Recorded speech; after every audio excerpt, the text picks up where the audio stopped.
สบายดีข้าพเจ้าชื่อปรารถนาปัญญาทิพย์เป็นผู้ก่อตั้งและอำนวยการโรงเรียนนานาชาติปัญญาทิพย์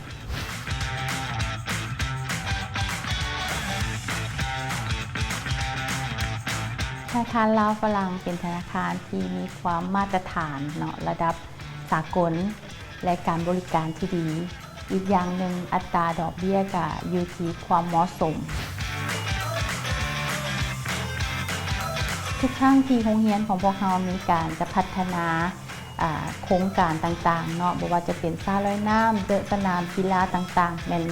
ทางธนาคารลาวฝรั่งก็ได้ให้ความคิดความเห็นและก็ให้การสนับสนุนทางด้านเงินทุนพวกเราตลอดมาเนาะ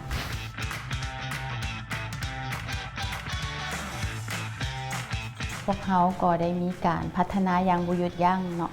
กับโลกแห่งเทคโนโลยีที่ล้ำสมัยมาพวกเขาก็บ่เคยที่จะหยุดพัฒนาอันนี้เป็น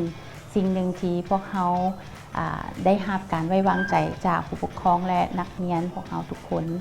พวกเขามีความสัมพันธ์กับโรงเรียนมหาวิทยาลัยอยู่ประเทศอังกฤษหลายมหาวิทยาลัยซึ่งจะเป็นช่องทางในการนำพานักเรียนพวกเขาให้กับเจ้าสามารถไปศึกษาต่อ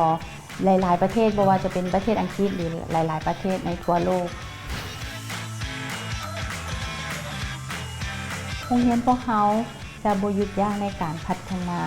บุคลากรเนาะการเรียนการสอนให้เด็กน้อยนักเรียนพวกเขาหมดทุกคนได้รับการศึกษาที่ดีที่สุดในอนาคตอยากแนะนำว่าการเฮ็ดธุรกิจเนาะจะเ